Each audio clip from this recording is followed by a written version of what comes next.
Hey man, wouldn't it really suck if somebody found out that you were a dirty fraud?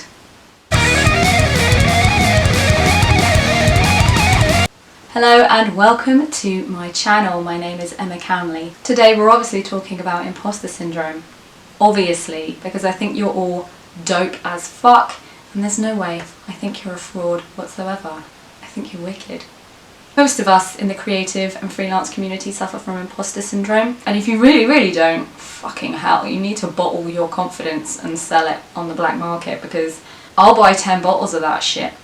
Imposter syndrome, for those of you who don't know, is the feeling of fear you get from being found out. It's where you basically feel like a fraud in the workplace, and you're so scared that somebody is going to figure it out and bust you wide open and tell the whole world that you are full of shit. This video is going to be about recognising the signs and symptoms of imposter syndrome and just how to get around them and reprogram your brain and put a stop to it and just get yourself back into a good place where you don't feel like the world's biggest douche. And just so that you can capitalise on the opportunities that are in front of you or that are being given to you without talking yourself out of it. So I've invented this little kind of quiz full of a couple of questions for you to ask yourself just before we get into the video, so you can figure out, well, do you actually have it? Do you suffer from it? Because you might be watching this video just out of interest and think, well, you know, that's for other people, it's not really for me. But then you do this quiz and you find out, actually, probably, maybe a little bit, tiny, yes, you do have it. Question 1. Do you find that you talk yourself out of pitching for projects or jobs or clients because you don't feel that you've got enough experience to go for the role when you know that somebody else probably is going to be better for the job than you are? So just don't bother, because you're probably not going to get it because you're not really that good. Question 2.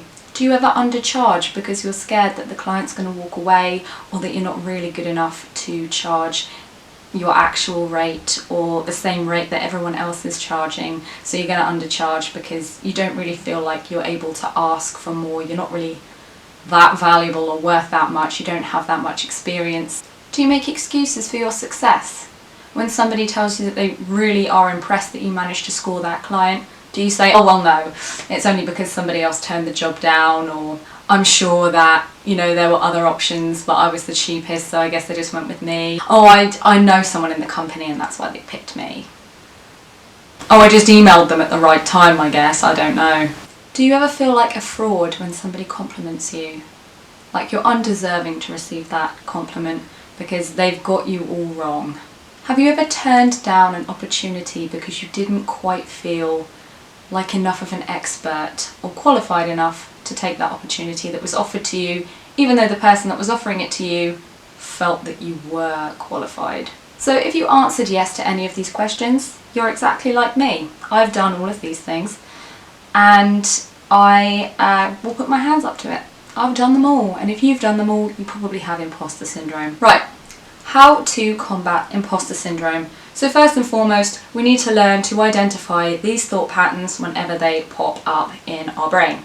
So whenever you're looking on a job board or whatever and you see something that you really fucking want to go for, and then you're like, oh, actually probably better not to, I don't really have what it takes, think, but why though?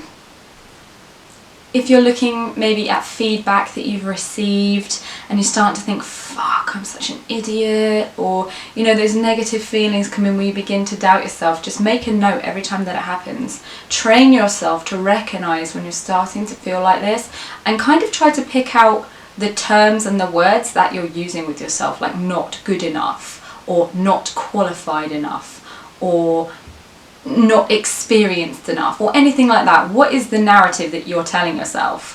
Because if you can begin to isolate exactly why you're not feeling that good, you can start to unpick it and unpack it and get into all of that shit. And you can start to replace it with kind of the counter statement to that.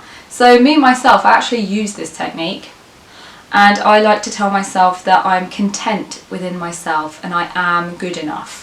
And I say it every morning to myself in the mirror, and then every time I find myself feeling like this or getting ready to turn down a job or something because I don't feel good enough, I think, no bitch, they think you're good enough, and you are good enough. You know? So begin to isolate exactly what the narrative is that you're telling yourself, and every time these feelings crop up, recognize it, learn to pinpoint it, and tell yourself a statement, the counter statement to what it was you were thinking. Or, I'm not good enough. I am good enough. I'm content within myself. I am experienced. I can go for this. I'm good enough to pitch for this. I'm sassy as fuck. And that's quite a good one, actually. So the second way that you can kind of get around imposter syndrome is to do what I like to call, this is your life.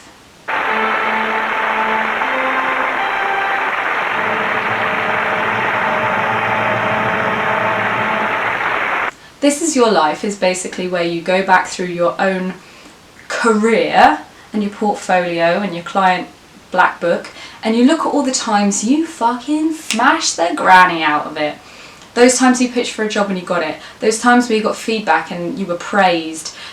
Or the whole journey that you've been on. Because it's so hard to really appreciate how far you've come when you're in the moment. You're only looking at right now and the failures that have happened right now, or how you feel right now in this moment and the uncertainty of the future. You're not actually taking a minute to turn around, look at where you've come from and think, I've built an entire business, or I pitched for this job and I got it and it was amazing, or I had the guts to go freelance, or I had the guts to pitch for this.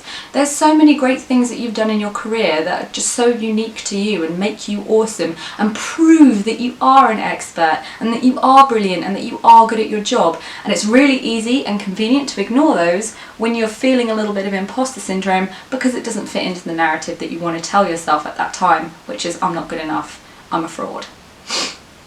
So, take yourself back down memory lane, maybe go back through your old invoices, or go back through your portfolio, or go back through your client feedback and pick out all the times you did a really great job and just remind yourself of how wicked you are. Step number 3, stop comparing yourself to other people. Now, I'm really guilty of this all the time. Firstly, it's good that not all writers are the same, because different clients want different writers for different jobs. So your uniqueness is your strength. And the same goes for your personality. As you can see, I'm a little bit of a colourful individual, and at the beginning of my career, I really thought that this was going to hurt my chances of getting work. You know, just my crazy hair, my crazy tattoos, my crazy makeup, my crazy clothes, my crazy face, the crazy way I talk. Just, I'm a whole lot of crazy in a human skin. And I thought, shit, I better tone it down and conform, because bitch, people are going to know that you're just fucking about if you show up like this. Turns out, not true. People like to hire for company culture. If your personality fits in with the personality of the people that are working in the company, they love you, they'll want you to work with them, because it's all about hiring for culture. If you fit in, you know, the rapport is going to be there, you're going to be a pleasure to have around, and that's what I've found out, is that people like to hire me for my personality and the energy that I bring to a group. I'm quite vivacious, and people like it, they like it, and combine that with my specialism, and you know, I have quite a unique offering, and the same is for you. Your personality and your offering, it makes you unique. So comparing yourself to someone else is pointless, because the things that make us different make us valuable in a different way. Also, and I brought this up in another video, I'll link it up there, I think it's in this one, you don't actually know what's going on behind the scenes. Someone can be telling you they're doing an amazing job and, oh my god, I've got this client, oh it's incredible, I'm getting all this money, you know, life's amazing, I've got all these great opportunities. You don't really know that. You only know what you see on LinkedIn or what you see on Twitter or what you see on their website. People will always put their best face forward, of course they will. You've got no idea what's actually happening, so comparing yourself to a public face or a personal brand, it's not going to do you any favours, because you just don't know. Just focus on yourself and making yourself feel good, and the rest follows through along with it. And the final point is kind of a tangent to that last one, and it's just that people believe what you tell them to believe. And it's taken me a really long time in my life to figure out that nobody really knows what the fuck they're doing. Everybody's faking it. Everybody's going along with bluster and kind of just doing their own thing. And if you do it with enough conviction, it becomes the right thing.